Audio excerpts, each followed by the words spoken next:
साथियों, सबसे पहले जब आप चुनाव 1950 के दौरान की बात है, थोड़ा याद दिलाकर आपको बात समझाना चाहता हूं। 1950 के दौरान जब चुनाव होता था, बैलेट पेपर से होता था। जब आप बूथ पर चुनाव में वोट डालने के लिए जाते थे तो क्या होता था, चुनाव आयोग के कर्मचारी आपको बैलेट पेपर दे देते और बैलेट पेपर देने के बाद में आप लोग क्या करते थे, आप लोग उसको देखते थे कि कैंडिडेट के क्या नाम है, उम्मीदवार के क्या नाम है।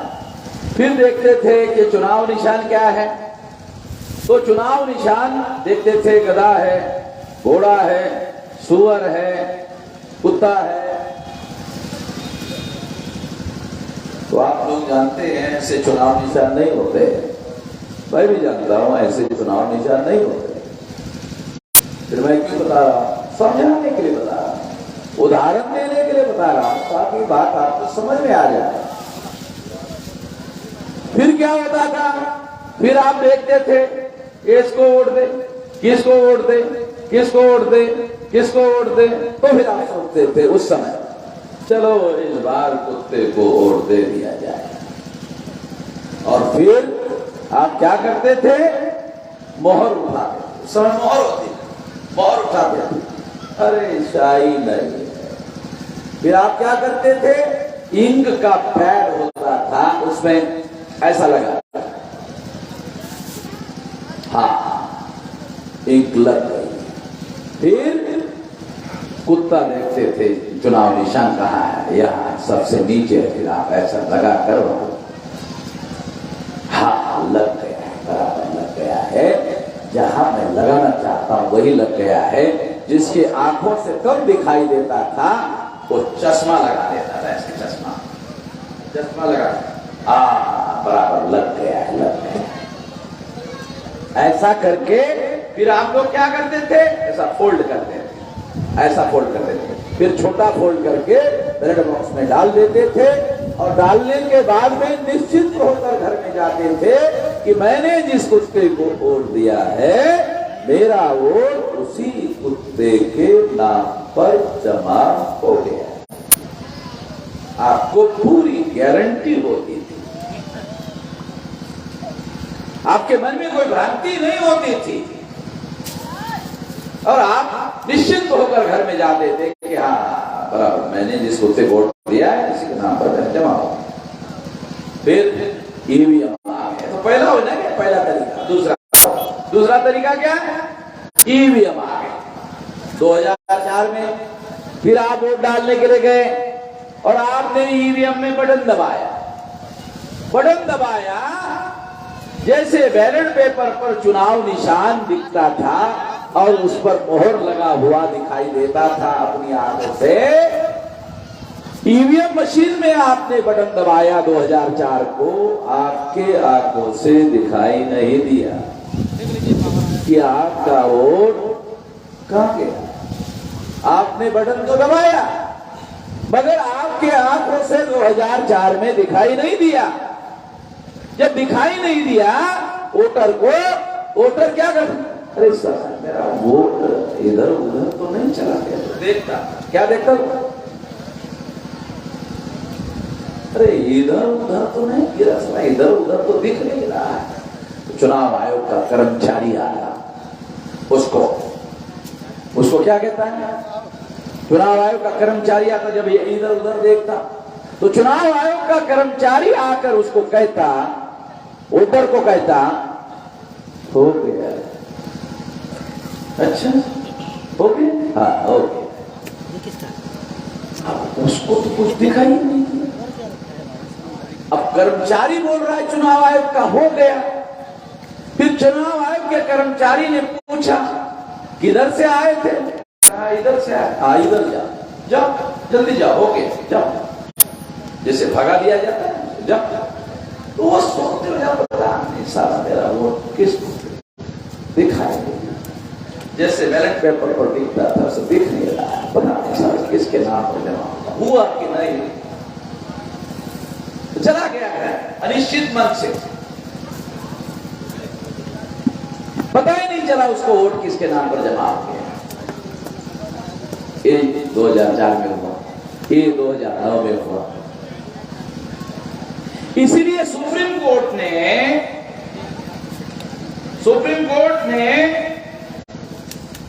इस जजमेंट में एक अंग्रेजी शब्द लिखा।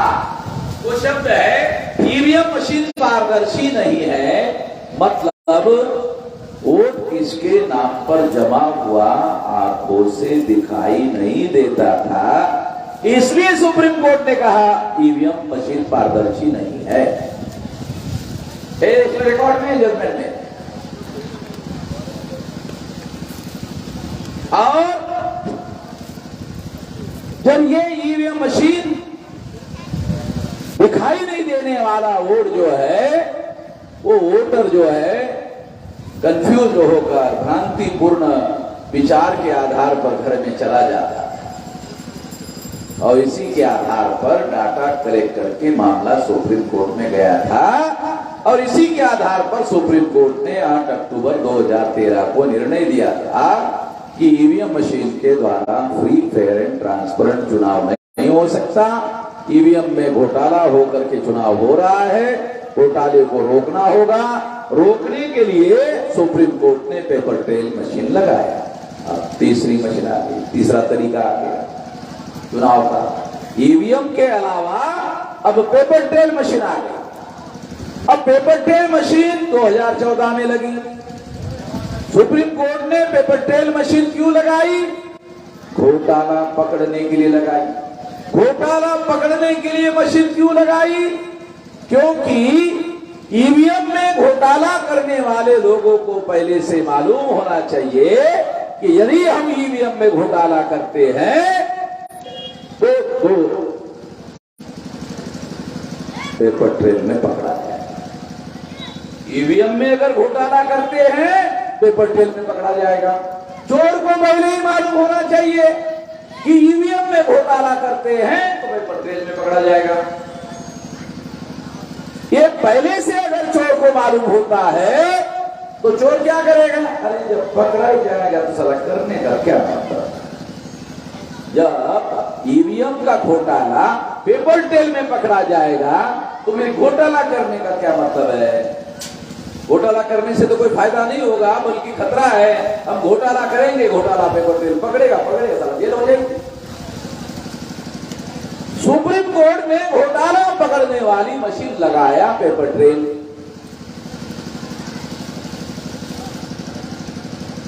और इसके आधार पर ईवीएम को चुनाव में चालू रखा गया। जर्मन के सुप्रीम कोर्ट ने इसे अनकॉन्स्टिट्यूशनल घोषित करके रद्द कर दिया। भारत के सुप्रीम कोर्ट ने घोटाला पकड़ने वाली मशीन लगाकर ईवीएम को जारी रखा। ये जारी रखने की वजह से chief justice of India Sadashivam को नरेंद्र मोदी की सरकार ने जब ये फैसला दिया, जिस जज ने दिया, उसके बाद चुनाव हुआ, नरेंद्र मोदी प्रधानमंत्री बने। प्रधानमंत्री बनने के बाद वो चीफ जस्टिस रिटायर्ड हो गया। जो चीफ जस्टिस रिटायर्ड हो गया, शाम को 6 बजे रिटायर्ड हो गया, सवेरे 10 बजे उसकी शपथ विधि हो गई केरला में गवर्नर की। तो साबित हो गया कि चीफ जस्टिस ने जो फैसला दिया था, जर्मन के सुप्रीम कोर्ट ने फैसला दिया, ये अनकॉन्स्टिट्यूशनल है। भारत के सुप्रीम कोर्ट ने कहा ईवीएम मशीन जारी रख सकते हो, घोटाला करने वाली है, मगर मैं घोटाला पकड़ने वाली मशीन लगाकर ईवीएम को हम जारी रख सकते हैं। ऐसा बोल के जस्टिस सदाशिवम ने इस मशीन को जारी रखने का आदेश दिया। ये आदेश की कॉपी मेरे पास में है। और इस वजह से जस्टिस सदाशिवम को, chief justice of India retired को, केरला का गवर्नर बना दिया। तो बहुत गंभीर किस्म का आरोप है जो मैं लगा था। अगर जस्टिस सदाशिवम को लगता है कि वामन मेश्राम का ऐसा बोलने से डिफेमेशन होता है, तो मैं जस्टिस सदाशिवम को चुनौती देता हूं कि वो मेरे खिलाफ एफआईआर दाखिल कर ले, तो मैं देख लेता हूं। जर्मन का सुप्रीम कोर्ट जब इसे अनकॉन्स्टिट्यूशनल घोषित कर रहा है तो आपको इस मशीन को चालू रखने की क्या जरूरत थी? आप ही असंवैधानिक घोषित करते। तो ये हंगामा और ये देश भर में हमको हंगामा करने की जरूरत नहीं थी।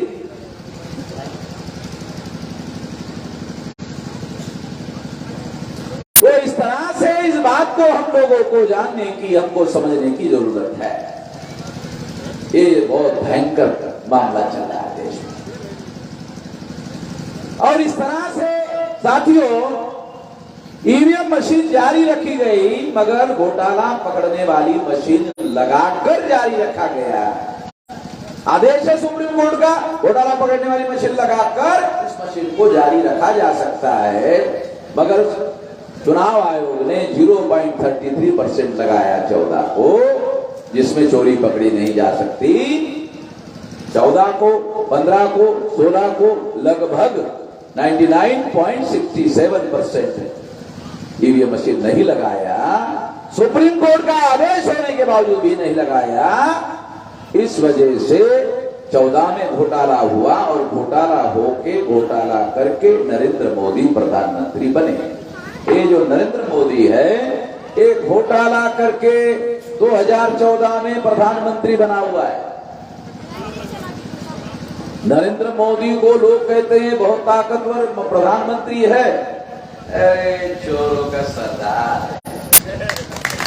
है, उसको औकात है तो मेरे ऊपर एफआईआर कर ले। मेरे पास में इतने सारे सबूत हैं।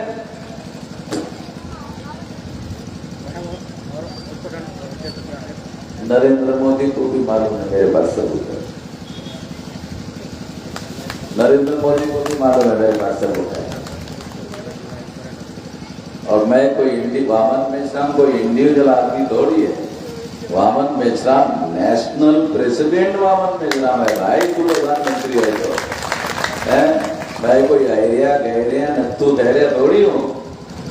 और अगर तुमको लगता है या किसी को लगता है कि वामन मेश्राम को जेल में जाने से डर लगता है, अरे गांधी जी जेल में जाते जाते मार हो गए साहब, मैं कौन सा छोटा होने वाला हूँ? मैं कोई चोरी चकारी ठगी कर रहा हूँ? तो देश को बचाने के लिए काम कर रहा हूँ। अरे गांधी जी देश को आजादी के लिए लड़ रहे थे, तो मैं देश को बचाने के लिए लड़ रहा हूँ। मैं कौन सी चोरी चकारी कर रहा हूँ? तो नरेंद्र मोदी 2014 में ईवीएम में घोटाला करके प्रधानमंत्री बने। घोटाला पकड़ने वाली मशीन ईवीएम मशीन को पेपर ट्रेल मशीन, घोटाला पकड़ने वाली मशीन पेपर ट्रेल मशीन नहीं लगाई चुनाव आयोग ने। तो 2016 को मैं सुप्रीम कोर्ट में गया। कोई काल्पनिक बातें मैं आपको नहीं बता रहा। मैं सुप्रीम कोर्ट में गया।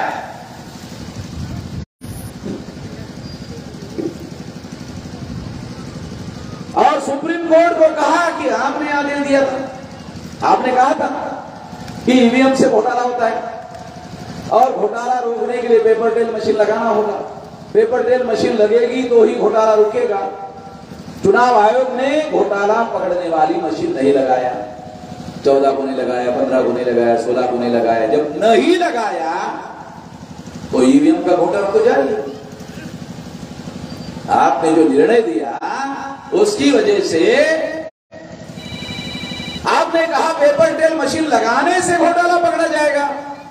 पेपर ट्रेल मशीन लगाई नहीं जा रही है तो ईवीएम का घोटाला हो रहा है और पकड़ा भी नहीं जा रहा है। एक केस लेकर मैं गया 2016 को और सुप्रीम कोर्ट ने मेरे केस में निर्णय दिया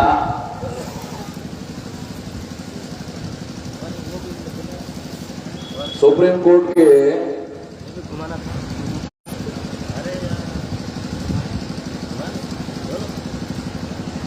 चुनाव आयोग के कमिश्नर थे, पता नहीं आप लोगों को जानकारी नहीं है, सईद नसीम अहमद जैदी, ये चीफ इलेक्शन। ये मेरे पास सारा डॉक्यूमेंट है, नाम के साथ पढ़ रहा हूं। चीफ इलेक्शन कमिश्नर जयदीप थे और जयदीप को मैंने सुप्रीम कोर्ट में खींचा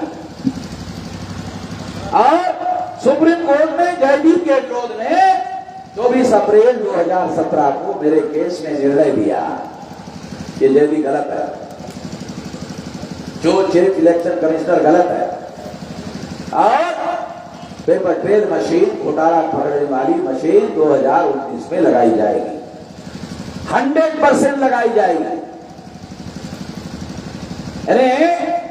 ईवीएम मशीन को, अगर ईवीएम मशीन 13 लाख है तो पेपर ट्रेल मशीन भी 13 लाख लगाई जाएगी। तो जो पेपर ट्रेल मशीन आज आप देख रहे हो ना, चुनाव 13 लाख मशीनें लगाई जा रही है। किसने लगाई? अरे मैंने लगवाई, वामन मेश्राम ने लगवाई। सुप्रीम कोर्ट के ऑर्डर के आधार पर बोल रहा हूं, मैंने लगवाई।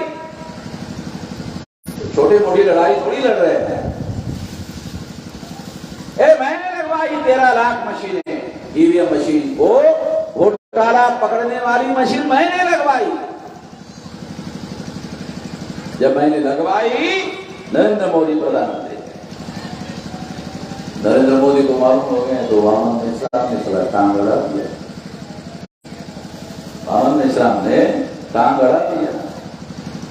नरेंद्र मोदी ने कांग्रेस को संपर्क किया कि भाई आप हमारी मदद करो। 2004-2009 में आपने घोटाला करके सरकार बनाई तो हम चुप थे, आपके और हमारे बीच में समझौता हुआ। 2 बार आपने घोटाला किया तो 2 बार आप हमको घोटाला करके चुनवा दोगे। 2014 में तो किसी तरह से मामला आगे बढ़ गया, हम प्रधानमंत्री बढ़ गए, मगर 24 अप्रैल 2017 को वामन मेश्राम ने सुप्रीम कोर्ट का निर्णय लाया और टांग अड़ा दिया। ये वामन मेश्राम की जो टांग है, ये गांधी जी की तरह सिंगल हड्डी की टांग नहीं है जो पुतले में दिखाई देता है। गांधी जी की टांग तो सिंगल हड्डी वाली टांग होती है गांधी जी की। तो वामन मेश्राम की टांग सिंगल हड्डी की नहीं है, डबल हड्डी वाली टांग है। जब नरेंद्र मोदी ने देखा कि तो वामन मेश्राम की टांग है भाई, ये तो डबल हड्डी वाली टांग है, तो नरेंद्र मोदी ने कांग्रेस को कहा कि भाई हमारी मदद करो। तो कांग्रेस ने नरेंद्र मोदी को पूछा, देश का प्रधानमंत्री कौन? कहा कि मैं। देश में सरकार किसकी है? कहा हमारी। और सारे चीफ इलेक्शन कमिश्नर किसने बनाए? कि हमने बनाया। सारे देश की मशीनरी अधिकारियों की किसके नियंत्रण में है? कि हमारे नियंत्रण में। तो इतना सारा जब तुम्हारे नियंत्रण में है, योग करना करो। हमारी सरकार होती कांग्रेस, या पूछते किसी को?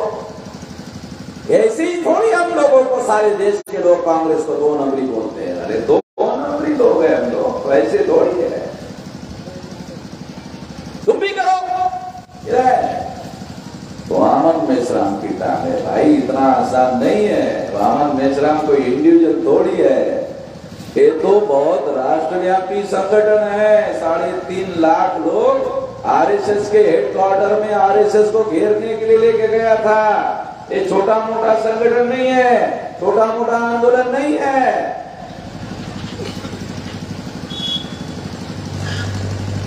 तो इसलिए नरेंद्र मोदी ने कांग्रेस को कहा कि अभी आपको मदद करनी होगी।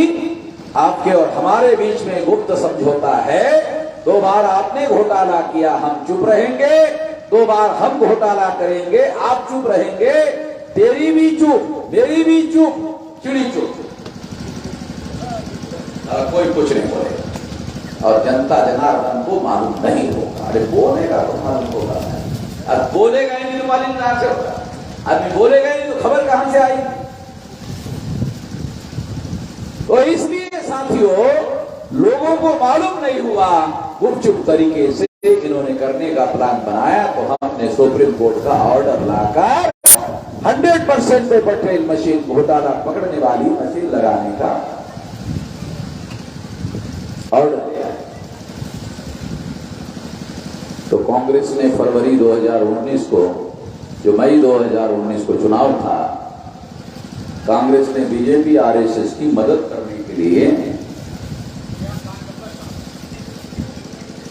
करने के लिए अभिषेक मनु सिंघवी के नेतृत्व में सुप्रीम कोर्ट में केस दायर किया। कुछ लोग ऐसा कहते हैं, मैं साहब ये बात आपको हजम नहीं होती, ये कांग्रेस बीजेपी का विरोध करती है, बीजेपी कांग्रेस का विरोध करती है। आप बोल रहे हैं कि कांग्रेस और बीजेपी ने मिलकर ये किया। अरे सिंपल बात हमारे लोगों को समझ में नहीं आती, सिंपल बात।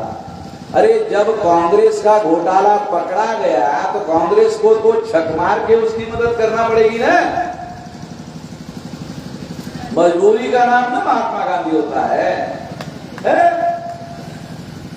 तो इसलिए कांग्रेस उनकी मदद कर रही थी। मदद करना उनके गुप्त समझौते का हिस्सा था और इसके तहत कांग्रेस ने अभिषेक मनु सिंघवी ने सुप्रीम कोर्ट में फरवरी 2019 को केस दायर किया। ये सारे डॉक्यूमेंट्री एविडेंस है, ये सारे डॉक्यूमेंट्री एविडेंस लेकर ही चल रहा हूं साथ में ही। फरवरी 2019 को सुप्रीम कोर्ट में अभिषेक मनु सिंघवी ने, कांग्रेस ने केस दायर किया और केस में कहा कि ईवीएम मशीन में जो पेपर का डाटा आता है उस डाटा में 50% पेपर ट्रेल मशीन का मिलान करा दो तो घोटाला हुआ तो पकड़ा जाए। 50% करा दो। वामन मेश्राम कह रहे हैं 100% की गिनती करेंगे, पेपर ट्रेल की गिनती करेंगे, ज्यादा समय लगेगा तो हम समय बचाना चाहते हैं। कांग्रेस ने क्या कहा? हम समय बचाना चाहते हैं, जल्दी रिजल्ट लगाना चाहते हैं। तो हमारे वकील ने कहा, कांग्रेस के वकील को, अरे भाई तुम 50% मिलाने की बात कर रहे हो, मिलान करने की बात कर रहे हो। अरे वामन मेश्राम का 100% का ऑर्डर है, 50 ज्यादा होते कि 100 ज्यादा होते? 100 ज्यादा होते ना। तो पहले जब 100 का ऑर्डर है, तुम अभी बाद में 50 का मांग रहे हो। अबे 100 का पहले से है, वो भी सुप्रीम कोर्ट का है, तो 50 की बात बाद में कर रहे हो। नहीं, ज्यादा समय लगता है। तो संविधान में लिखा है कम समय में रिजल्ट लगाना चाहिए। हमारे वकील ने पूछा, बताओ कहां लिखा है संविधान में? संविधान में लिखा है फ्री, फेयर एंड ट्रांसपेरेंट चुनाव संपन्न कराने के लिए संविधान में चुनाव आयोग को अधिकार बहाल किया जाता है। दिखाओ, जल्दी रिजल्ट लगाने के लिए अधिकार दिया जाता है। लिखो, दिखाओ, दिखाओ संविधान में लिखा हो, कहां लिखा? अरे जब तुम फरवरी से चुनाव चलाते हो, मार्च में चलाते हो, अप्रैल में चलाते हो, मई में चलाते हो, 4-4 महीने चुनाव चलाते हो, लेते होगा। रिकाउंटिंग में 3 दिन ज्यादा हुआ तो तुम कह रहे हो लेट होता है? अरे 4-4 महीने चुनाव चलवाते हो तो लेट नहीं होगा। 4 दिन अगर लेट हो गया तो लेट हो गया, 4 महीने चलाते हो तो लेट नहीं हुआ। 4 दिन लेट करते हो रिकाउंटिंग में तो लेट हो गया। लेट हो गया तो 4 महीने का कार्यक्रम पहले ही घोषित करते हो तो 4 दिन पहले ही ज्यादा डाल दो। पहले तारीख को घोषित कर दो कि 4 महीने 4 दिन चलेगा, तो लोगों को पहले से पता चलेगा कि 4 महीने में नहीं होगा, 4 महीने 4 दिन चलेगा, तो लेट होने का सवाल ही नहीं आता।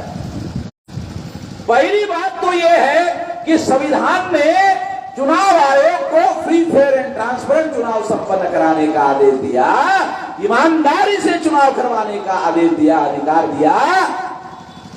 जल्दबाजी करने का अधिकार नहीं दिया, जल्दी रिजल्ट बनाने का अधिकार नहीं दिया,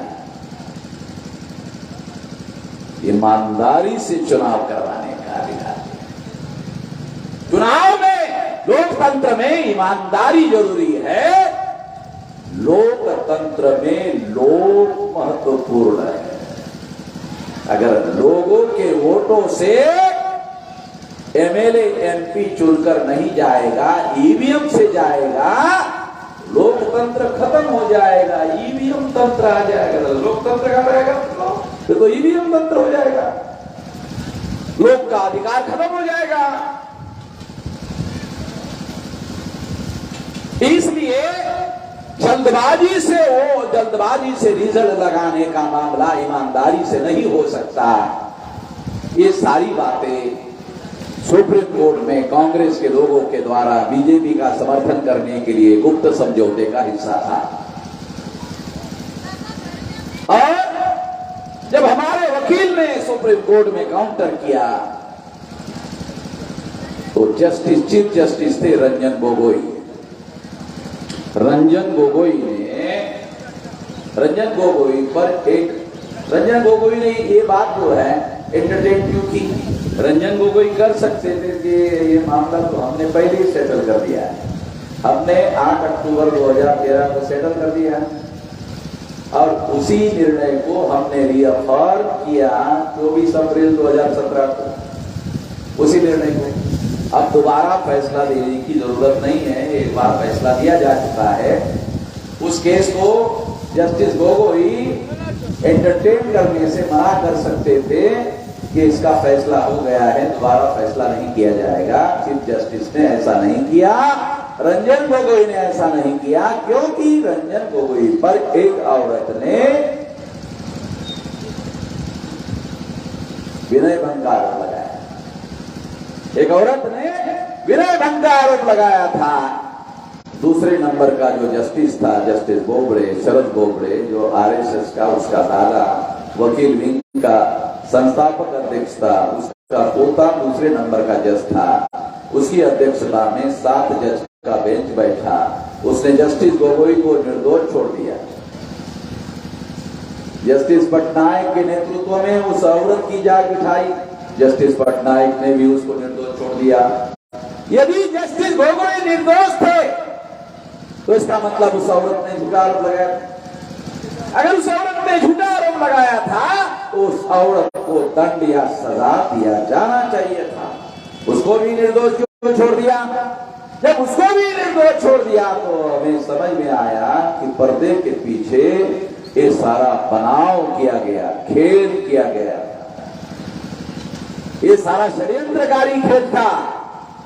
ये बात 8 अप्रैल को जब निर्णय आया और जस्टिस गोगोई ने निर्णय दिया कि 50% मिलान नहीं होगा, 1% मिलान होगा, ये जस्टिस गोगोई ने निर्णय दिया।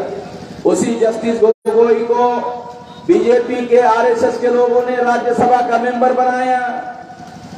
उसने अपना आत्मचरित्र लिखा और जस्टिस गोगोई ने अपने आत्मचरित्र में लिखा कि सुप्रीम कोर्ट में भी न्याय नहीं होता। अबे तू खुद ही न्याय नहीं कर रहा है, दूसरे की लिख रहा है।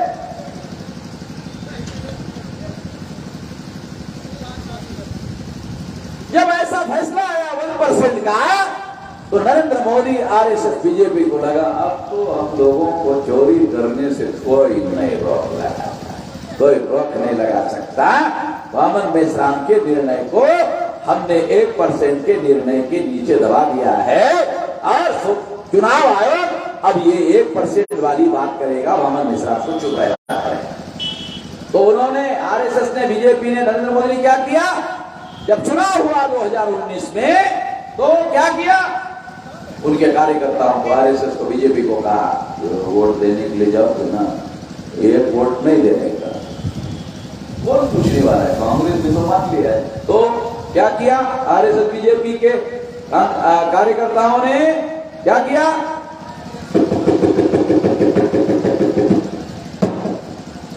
एक आदमी वोट देना था, 10-10, 20-20 वोट दे लेना। आप बोलेंगे क्या मेश्राम जी आप इतना झूठ बोलते हो?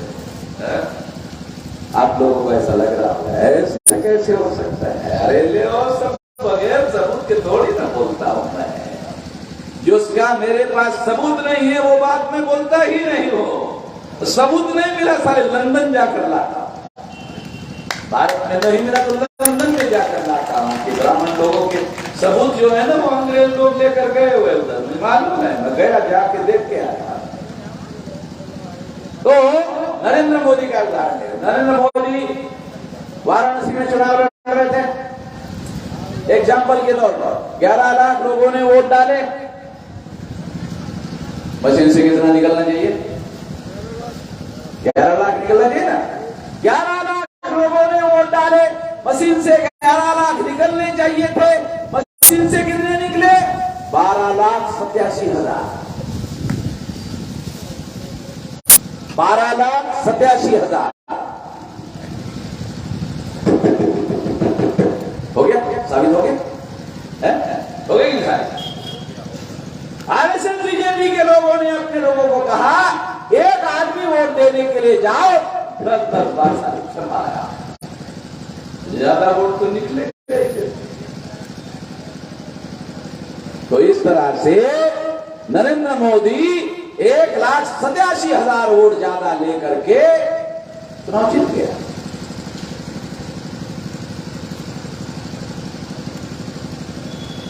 एक मामला, और उस पर पर्दा डालने के लिए नरेंद्र मोदी ने कोविड प्रोटोकॉल पहले ही घोषित कर दिया।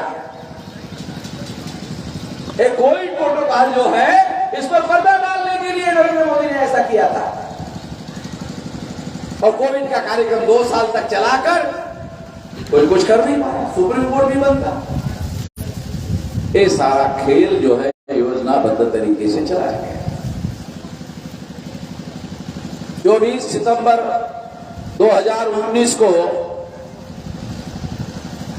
चुनाव आयोग ने पेपर ट्रेल मशीन, जो घोटाला पकड़ने वाली मशीन है, उसका डाटा जो चोरी पकड़ने का काम कर सकता था, वो सारा का सारा डाटा डिस्ट्रॉय कर दिया। 24 सितंबर 2019 को डाटा डिस्ट्रॉय कर दिया। जो डाटा नरेंद्र मोदी भाजपा और चुनाव को घोटाला करने वाला चुनाव घोषित कर सकता था, वो डाटा 24 सितंबर 2019 को डिस्ट्रॉय कर दिया। चुनाव आयोग को पूछा, 96B रूल के अनुसार, इलेक्शन कंडक्ट रूल के अनुसार कितना महीना डाटा रखना पड़ता है? तो चुनाव आयोग ने लिख कर दिया, उसका हमारे पास डाटा है, जवाब है, लिखित है। चुनाव आयोग ने लिख कर दिया 12 महीने रखना पड़ता है। तो हमने पूछा 4 महीने में क्यों डिस्ट्रॉय किया? अरे 12 महीने घोटाला पकड़ने वाला डाटा रखा जा सकता है, रखना पड़ता है कानूनन 96B के अनुसार। तो फिर तुमने 4 महीने में डिस्ट्रॉय कैसे कर दिया? कोई जवाब नहीं दिया। इसका मतलब है चुनाव आयोग को डर लगा कि वामन मेश्राम सुप्रीम कोर्ट में ना जाए और सील लगाने का आदेश ना आए पेपर ट्रेल को, और रिकाउंटिंग ना हो जाए। अगर रिकाउंटिंग होता है तो साला चुनाव आयोग पकड़ा जाएगा, देशद्रोह का मुकदमा चलेगा, फांसी की सजा चलेगी। तो चुनाव आयोग देशद्रोह के काम में लगा हुआ है। चुनाव आयोग देशद्रोह के काम में लगा हुआ है।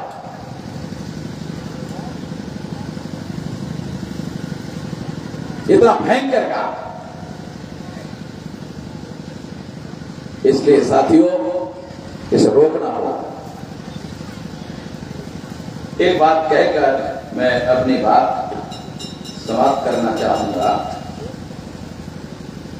2019 के चुनाव का और सबूत आपको देना चाहता हूं। जैसे नरेंद्र मोदी के चुनाव क्षेत्र में 1,87,000 वोट निकला जा रहा। 543 लोकसभा की सीटें हैं, उसमें से 373 में ज्यादा वोट। 543 लोकसभा की सीटें हैं, 272 सरकार बनाने के लिए आंकड़ा चाहिए। 543 में सरकार बनाने के लिए कितना चाहिए? 272। ज्यादा वोट कितने सीटों पर निकला? 373। समझा? यानी जितने सीटों पर बहुमत हासिल किया जा सकता है उससे 100, 150, 200 सीटों पर ज्यादा वोट निकला। इसका मतलब है नरेंद्र मोदी ने जो 303 सीटें जीती 100% घोटाला कर गई। नरेंद्र मोदी ने 2019 में 303 लोकसभा की सीटें जीती, 100% घोटाला कर दी। ये सारा डॉक्यूमेंट ये चुनाव आयोग के द्वारा लिख कर दिया हुआ है।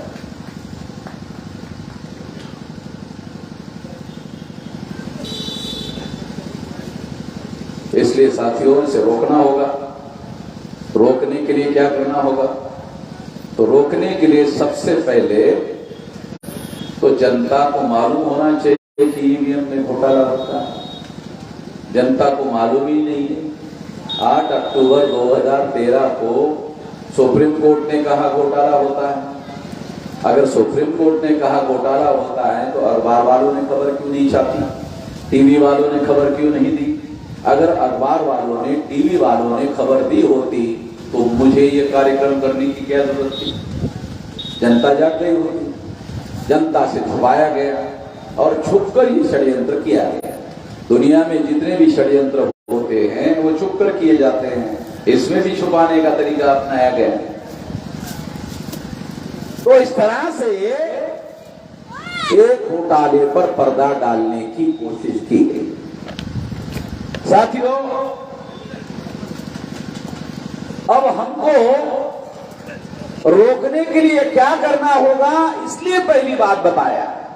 पहले तो आप लोगों को जगाना होगा कि ईवीएम में घोटाला होता है। जब मैंने पहले अभियान शुरू किया था, पहले दौर में पार्ट 1 में बहुत सारे लोग कहते हैं अरे हमेशा पगला गया है, ईवीएम में साला कोई गड़बड़ी होता है, ये पगला गया है। अब दिल्ली में 13 पार्टी के लोग इकट्ठा हो गए। उसमें 4 नेशनल पार्टी के थे, एक नेशनलिस्ट कांग्रेस पार्टी, एक कांग्रेस पार्टी और 2 कम्युनिस्ट पार्टी और 9 रीजनल पार्टी। इतने सारे पार्टी के लोग इकट्ठा हो गए और कहने लगे कि जो मामन मिश्रा बोल रहा है वो बराबर है। तो पगला कौन गया? मामन मिश्रा में कि वो लोग गए। चला सच समझने के लिए भी समय लगता है और हमें थोड़ा पहले पता चलता है। हमारे पास बाबा साहब अम्बेडकर का दिमाग है और इस वजह से हमें पहले पता चलता है। बाबा साहब अम्बेडकर का दिमाग अमेरिका वालों ने मांगा था मरने के बाद कि थोड़ा हमको टेस्ट करने के लिए कि इतना बुद्धि कैसा है एक आदमी का, तो हमारे लोगों ने देने से मना कर। तो बाबा साहब अम्बेडकर का जो दिमाग है उसके अनुसार हम चलते हैं, उनके सोचने के तौर तरीके के अनुसार चलते हैं। तो आपको बता रहा हूं, पहला काम आपको जगाने का कर रहा हूं, आपको मालूम करवा रहा हूं कि यहां घोटाला होता है, तो आपका साथ सहयोग मिलेगा। पहली बात। दूसरा काम क्या है? चुनाव आयोग को लेटर लिख रहे हैं कि ईवीएम से ही करवाना चाहते हो, चलो कर रहे हैं, मगर ईमानदार मशीन लाओ।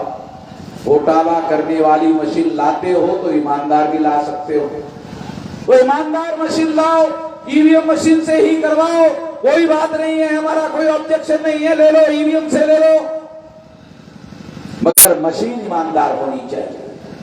अगर आपने इस बात को स्वीकार किया तो ठीक है, अगर नहीं किया भारत बंद करेंगे, भारत बंद करेंगे, इसके विरोध में भारत बंद करेंगे।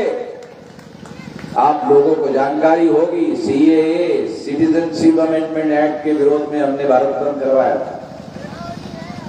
आरएसएस के लोगों ने प्रचार किया था, बीजेपी ने प्रचार किया था कि ये जो सीएए कानून है ये मुसलमानों के विरोध में है, तो मैं आसाम गया, आसाम में 19,48,000 लोगों को नागरिकता के अधिकार से वंचित किया था। उसमें केवल 5 लाख मुसलमान थे और 14,48,000 SC ST OBC के थे। तो हमें समझ में आया कि ये कानून मुसलमानों के विरोध में नहीं है, अगर है तो 25% है, 75% SC ST OBC के विरोध में। मैं आसाम से दिल्ली आया और दिल्ली आकर फैसला किया भारत बंद करने का। भारत बंद हुआ, विशाल भारत बंद हुआ। जब विशाल भारत बंद हुआ तो नरेंद्र मोदी का, RSS का, अमित शाह का, विश्व हिंदू परिषद का पास किया हुआ CAA कानून हमने डब्बे में बंद कर दिया। लोग कहते हैं नरेंद्र मोदी बहुत ताकतवर, बहुत शक्तिशाली है। चलो मान लेते हैं नरेंद्र मोदी बहुत ताकतवर है, बहुत शक्तिशाली है, तो उसका पास किया हुआ कानून हमने डब्बे में बंद किया, वामन मेश्राम में बंद किया, डब्बे में बंद किया, उस कानून को अमल में आने से रोक दिया। हम भी तो ताकतवर होंगे थोड़ा। अरे नरेंद्र मोदी ताकतवर है, उसका कानून हमने लागू करने से रोक दिया। 1 इंच तो ज्यादा ताकत हमारी भी होगी, ज्यादा नहीं, 1 इंच। नरेंद्र मोदी की ताकत अगर ज्यादा है, शक्तिशाली है, तो उससे ज्यादा ताकत हमारे पास है और हमने उस कानून को रोक लगा दिया। अभी तक नरेंद्र मोदी, अमित शाह, RSS, भाजपा उस कानून को लागू नहीं कर पाई, न लगने देंगे आने वाले समय में। पहली बात इसके आधार पर बोल रहा हूं कि अगर चुनाव आयोग को बता रहा, समझा रहा, अकल से काम ले, मैं तो तुम्हारे विरोध में भी भारत बंद करेंगे।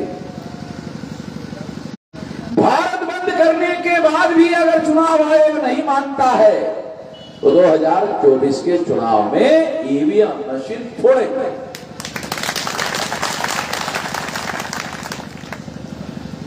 जो मशीन साली हमारी किस्मत फोड़ने में लगी हुई है, साली मशीन को रखेंगे, गधे है क्या रखने के लिए?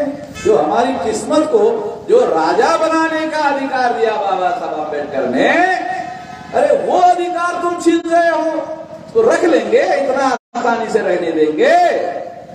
उसको फोड़ेंगे सारे देश। जब हमने ये कहा, हमारे मित्र का टेलीफोन आया, कहने लगा कि मेश्राम जी जगाने का काम आप कर रहे हो तो ठीक है, फोड़ने की बात आपकी सुनी है तो मैंने कहा तो क्या, जेल हो सकता है, जेल हो सकता है।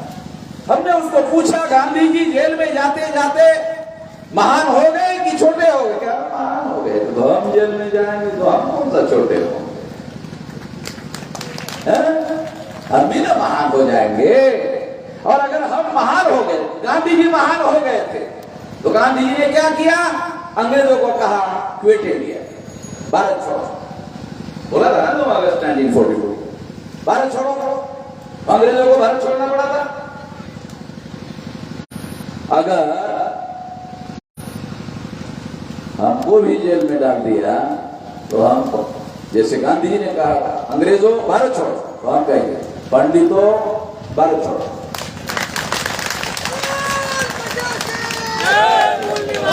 देखो वो लोग हमारे चाहते हैं कि पंडित भारत छोड़ो चलाया जाए, हमारे लोग चाहते हैं। अभी मैं नहीं चला रहा हूँ, पंडित भारत छोड़ो नहीं चला रहा हूँ, चेतावनी दे रहा हूँ कि तुमने अगर ऐसा गड़बड़ी करने की कोशिश की तो हम भी पंडितों को भारत छोड़ो अभियान शुरू करेंगे। इसलिए हमारे पास हमारे हथियारों के कारखाने में बहुत सारे हथियार हैं, अभी हम चुप रहने वाले नहीं है। तो आप लोग ये जो ईवीएम मशीन कानून और संविधान के दायरे में रहकर अगर चुनाव आयोग ने चुनाव करवाने का काम नहीं किया तो ईवीएम मशीन को फोड़ेंगे। कितने लोग साथ सहयोग देना चाहते? हाथ खड़े करें। अरे तो सारे के सारे लोग तैयार हैं। हम सोच रहे थे कि जो नहीं करेगा उसको देशद्रोही घोषित कर दूंगा यहाँ, और सारे का सारा बोल दिया है कि सब हम लोग छोड़ने के लिए तैयार है। तो हम सारे देश भर में तैयारी करवा रहे हैं। 10, 20, 25, 50, 100, 200 लोगों की मीटिंगें करो, फॉर्म भरवा लो कि कौन कौन जो है वो ईवीएम फोड़ने के लिए कानून और संविधान के दायरे में मशीन नहीं रहती है, फोड़ने के लिए तैयार है, फॉर्म भरवा लो। क्योंकि आज नहीं तो कल नहीं तो परसों 10 साल में आप लोगों की सेंट्रल में सरकार आने वाली है। आप बोलेंगे अरे हम लाने वाले भाई, ऐसे थोड़ी हम रुकने वाले। ये अभियान 6 लाख गांव में पहुंचने भर की देर है। ये हमारे लोगों की सेंटर में सरकार आ जाएगी और जो लोग ईवीएम फोड़ने के माध्यम से जेल में जाएंगे उनको स्वतंत्रता सेनानी का सर्टिफिकेट दिया जाएगा। साले कांग्रेसियों ने जो कभी जेल में नहीं गया उसको अभी भी स्वतंत्रता सेनानियों का सर्टिफिकेट दे रहे हैं, अभी भी दे रहे। अरे अभी कैसे दे रहे? तो जेल में जो जाएगा ये हमारी आजादी की लड़ाई है, आजादी की जंग है, तो ये सर्टिफिकेट जरूर दिया जाएगा। इसका क्या फायदा होगा? आप बोलेंगे SC ST OBC को तो पहले रिजर्वेशन है। नहीं, जिसके पास ये सर्टिफिकेट होगा नौकरी उसको पहले मिलेगी, SC ST OBC को दूसरे नंबर पर। ये कानून ही ऐसे बना दिया है।